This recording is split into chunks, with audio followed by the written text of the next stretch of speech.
Hey, it's Mike with My Car Shop. Appreciate you joining us today. Today we're going to be ripping more into the 70 Challenger. Going to do a little bit more cleanup in the area of the trunk where we had cut out some of the floor pan and so forth, and maybe do a little bit of rust conditioning. We'll see how much we get done. Also going to be starting to determine how much frame oil we're going to be replacing on the back of the car here. So let's take 30 seconds and get a quick overview of all the projects we're doing, and then I'll meet you on the other side and we'll get into this. Working out of a 100-year-old refurbished barn, bringing 35 years of experience to projects considered beyond repair. Vision, creativity, and problem solving are essential tools in this place.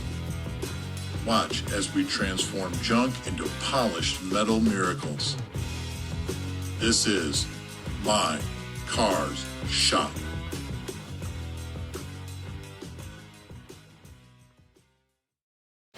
Okay, so here we are on the other side. Hope you enjoyed that. So today, like I said, we're going to peel up a little bit of this flooring, just some of the remnants that are stuck, mostly on top of these center braces. I want to come up with a determination on how much of the center brace I'm going to have to repair. The more I've looked at it, I don't think it's much. A couple little patches. I was thinking maybe the one on the driver's side I was going to replace, but for what I'm doing with this car, I think it's going to be fine. And then I want to get under the car after I've done that and determine exactly where I'm going to be splicing. I know it's going to be around 3 foot right at the bottom of the hoop, but I want to make sure that everything is solid there. I've got the game plan here. I just need to pick up the sheet metal to do that. And I think it's not going to be too much longer, and we're going to be putting some rear frame rails in. So let's get after this thing and see what we got going here. Okay, so as I said, the plan is to just peel up some of this sheet metal. On this side, most of it's gone. It was rusted away. And in here, I'm probably going to have to replace a little piece of that. And there's one spot where there's a hole. But other than that, the more I've looked at this, the more solid I see it being. And then over on this side, I think this is good all the way through. There may be a little spot back here. I'm going to peel up the floor back here a little bit more and peel these pieces of floor pan that are still stuck to that off. So we're going to do that with the air chisel. And we'll get after this here and get her done.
Okay, let me show you what I'm dealing with here.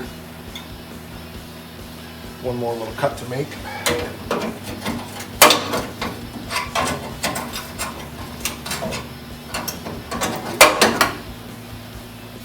Okay, so if you look on this one, I'm really glad this one is intact because it gives me something to work from. I kind of have a pattern.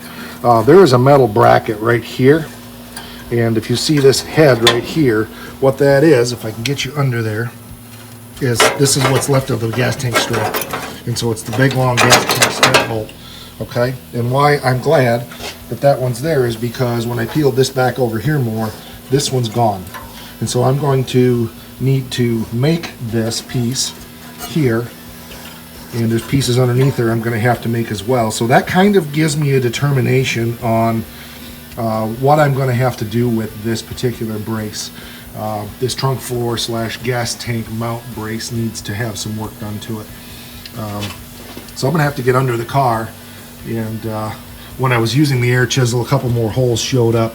So it's kind of leading me to believing that I'm probably going to end up having to make this one anyway, and that's okay, it's no big deal. So what I'll probably do is cut it right here across and come way back up in here and cut it out and make this piece. I'm not going to do that today because I haven't been able to get my sheet metal yet, but let's get under the car and see what things look like down there. Alright, so we can see what we have here on this side, and there's a little rust hole here. But for the most part, this is where the front of the gas tank strap goes in. This is on the good side. And like I said, I can fix that. That's no big deal. Everything else looks really solid on this one. Over here, it's good and solid, all in there. Obviously, I need to do some work, but the hook is there and everything. So I'm going to be able to cut this back, probably about where my finger is in that area. And just, I think I will replace this piece all along here, and then make this here as well. So this shouldn't be that big a deal to make. This little hump in here is going to be the biggest challenge. But once that's cut out of there, it just kind of sits, from what I can see. Sorry, I'm shaking you all over the place. It just kind of sits up on top of this rear frame section on the back of the car, and that's very solid, which I'm very glad of. I've had to replace those in the past. It's doable. It's not that big a deal, but I'd rather not. And I want to do this part of this trunk first because this will help hold things together when I work on the frame rails. There'll be less concern about things moving. So this is why I said I don't necessarily need to do a lot of bracing. I just need to really think through what the structural support is on the car and do that accordingly. I'm not cutting this out of here today because I'm not ready to make it. When I do this, I want to cut it, build it. Well, I want to build it, cut it, and put it right back in that order. So there'll be a very limited amount of time that is out of there. Okay, now we're looking at the frame hoop, and we're very fortunate that this is all solid up in here. So from what I can tell, I'll blast it up, but it looks to me like the frame rail is pretty much just toasted from here back. So again, that's going to make it pretty simple, because I'm not going to have to be cutting into this cross member and that kind of stuff. I'm going to peel the floor up above and look down inside of there and make sure, but I've gone over this frame in the past with a hammer, and so I'm pretty sure that that main hoop is good.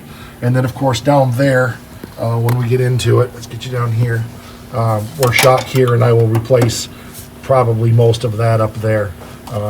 Would it be easier to just replace the frame rail? Absolutely. You can get them for about $400 a side, or I can buy the whole rear clip, which is everything from basically where that floor hits up there, where that floor pan is, all the way back for about $1,500. That includes the floor pans.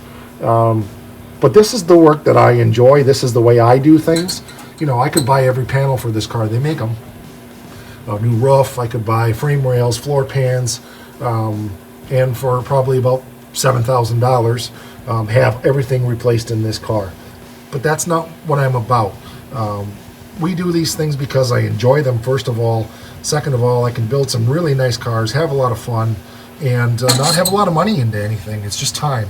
This will be a bit of a challenge in here, making this frame hoop, but I've done it before, and I will do it again. So it'll be fun. But the main thing is we'll do this frame rail first, here, from probably up in here somewhere back, Yes, I cut my thumb on that rusty metal. That's why you saw me put my gloves on and replace this. There's a bit of a drop in here about that far back, so I will measure that. I'll be able to duplicate that as well. Very simple procedure to do that, and this will look very nice.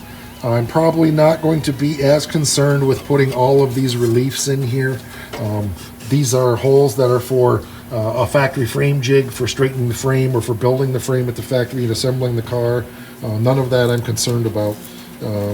We'll be able to peel this frame off of this inner structure here and get that piece replaced first. That'll be the first piece I build.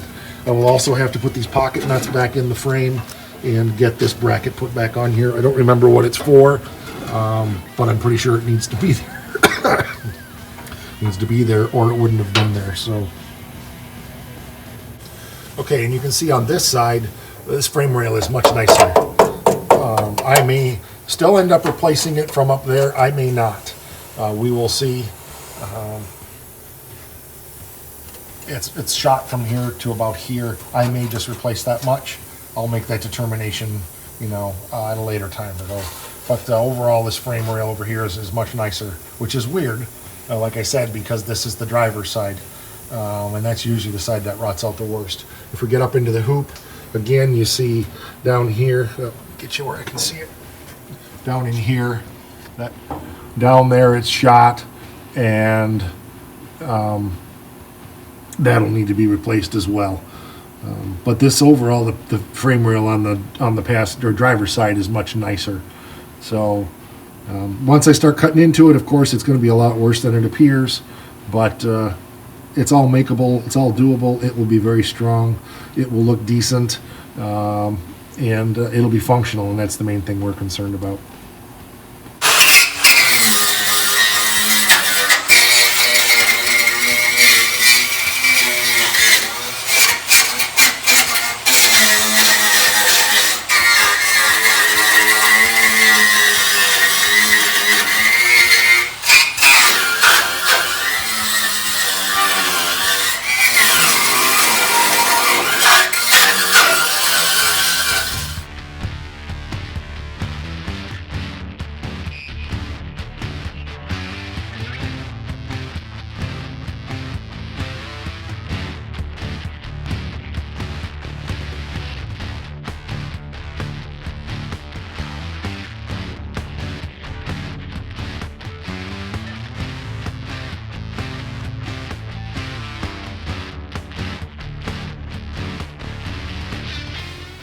Okay, so you can see I got this all cleaned up now, and I don't have the product I would normally use for this.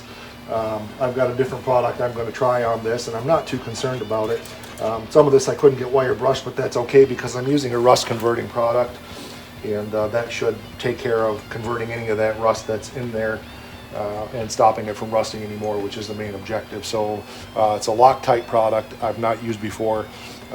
Just a rust neutralizer, and then I'll go over it with a rust converting paint or primer or both, and that should take care of all of it. So it may seem kind of crazy with as big as this project is. Why am I doing this when there's so much other things that are more important to do? Let me get that soaked in there pretty good. Because I need the encouragement. I want to see progress on things, and so that's why I'm doing this. Do this little part here as well. I may go back and take that off later, but you know, I like to come out here and see that I have done something. And as I said in one of the videos, how do you keep from getting overwhelmed on a project like this? It's by breaking it down into little pieces. Once this is done, it's done. I don't need to touch it again. And it's that way on all of these things. I'm way overkill on that. I know it's supposed to be a light coat, but like I said, I want to get it super soaked down into those spots where I can't get at them behind. So I'm going to go underneath here now and get that done, and then that piece will be basically ready to put the paint on in 20 minutes or so. Okay, so it's been about 20 minutes now, and things are dried up pretty well. So I'm just going to hit this with some Rust-Oleum. I've always used Rust-Oleum. Are there better products? Yes. Do I sometimes use better products? Yes. I just don't happen to have any right now. I prefer to use either 415 or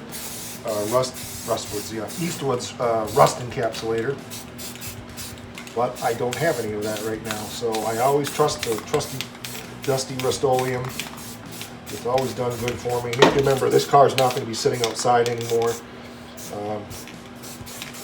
It's going to be in for the rest of its life, and so I don't have to worry about the elements getting to it that badly. So let's go underneath here and get this shot up, and I won't bore you with that part of it. Obviously the paint's still wet here, but it's done both top and bottom and good enough for now. And that's kind of the point here, is making little steps, little progress. So I think I'm going to do a little bit more this way right now, and because I'm probably going to reuse that part of the trunk floor there. So yeah, I'll do that, and I know I'm going to be cutting into it over there when I do the frame rail a little bit, but I think this part's going to stay there. So we'll see. I may replace it, but right now I'm just going to clean it up real quick and go from there.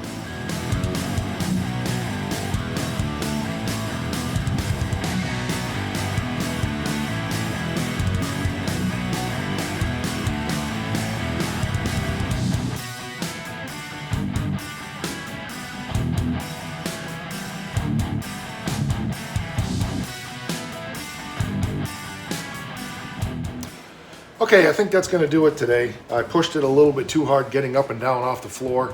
I can feel my leg is bothering me a little bit, and I'm a little bit just wanting to call it quits there, but I wanted to get another episode out. But more than that, I wanted to accomplish a little bit on this car and get a little better game plan, and I think I've done that. As I said in a couple of the previous episodes, as we've just talked about projects, and I'm in over my head. What do I do? Break it down into bite-sized pieces. I'm not worrying about the floor in the car. I'm not worrying about the front part of these frame rails right now. Right now, I'm worried about that trunk floor support / gas tank strap mount on the driver's side, getting that done. Then I will worry about the frame rail, the 3-foot chunk on the back on the passenger side. Each time that piece gets done, it's done.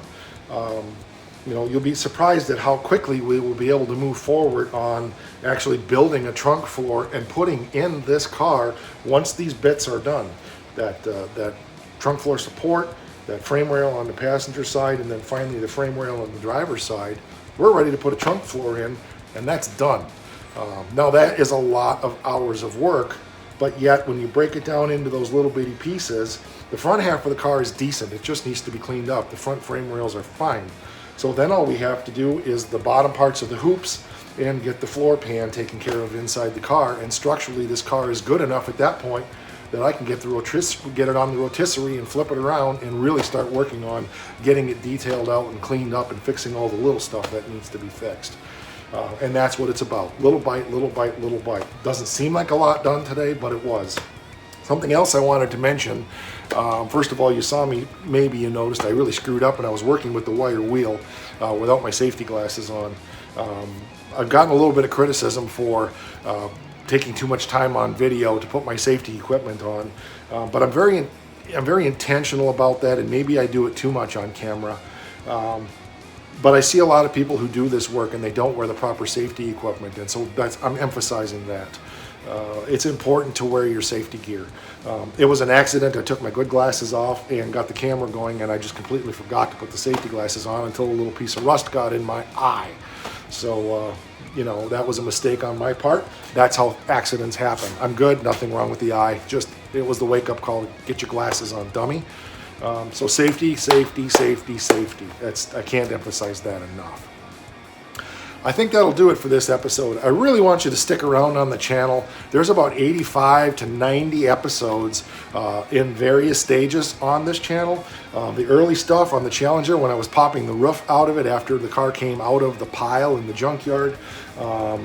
There's a bunch on that. Those were some of the first segments put on here, and I wasn't really intending at that point to turn it into a show. I was just posting some stuff so that friends and family could see what I was doing. And it's only been in the last year that I've realized there's more potential here. And quite frankly, I'm still doing this for friends and family. Do I hope it goes further? Of course. but I'm having a lot of fun doing it, and that's really what it's about. It's fun working on the car, it's fun putting the show together, and the two go together for me. When I know that I have to put something out every week because that's a goal I set for myself, it gets me motivated to get out here and do something, even if it's only about doing a little piece. And that's part of this. I'm not doing this show for people who know how to do all this stuff. I have friends that know how to do this and they enjoy the channel. But I'm really doing this for people who have no idea. So if I take a lot of time on little pieces, or just break it down into little things, it's just because it's important for people who don't do this kind of work to understand how really it's easy. It just takes persistence, and you have to just work and work and work and work at it. And so a lot of this is done for people who have no experience or very little experience restoring cars or tackling these projects that we are known for, and taking stuff on that nobody else would even begin to touch. Everything is fixable if you want to put the time and money into it. So I'm going to share something else with you real quick. We talk in our intro about taking on projects that others would deem beyond repair. This car behind me is a case in point. This car's gorgeous. When it's done, it's going to be worth upwards of $40,000, $50,000 probably. The frame was rusted on this car, the floor pans were rusted out, the roof had been caved in with snow. This car was a mess, and I was not intimidated, but there were other people that looked at this thing and said, we should just haul it to the junkyard. This is a piece of crap. I can't believe you would ever fix this car. It's too far gone. To me, it wasn't too far gone at all. And so that's really kind of what my car shop is all about. It's about taking on those projects that other people wouldn't mess with. Am I saying that other people wouldn't do it? No, some people would, of course. But a lot of people who do this restoration stuff say, no, I wouldn't do that. It's too costly. It's too much time, too much work, or it's just don't know how. So that's what we're about here at My Car Shop, is fixing the stuff that other people might just throw to the scrap pile and turning it into something absolutely gorgeous.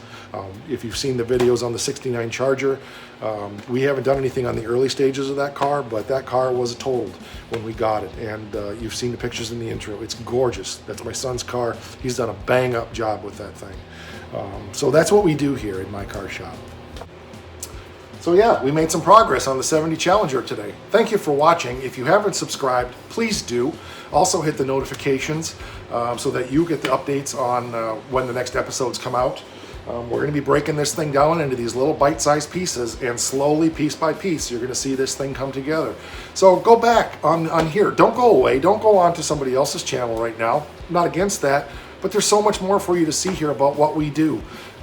Check out some of the other episodes. There's a whole build series on the 47 Ford from when I started on it again last year after not touching it for 10 years. There's a couple episodes on the 68. There's a bunch of episodes on fabricating and installing a quarter panel on the 74 Swinger.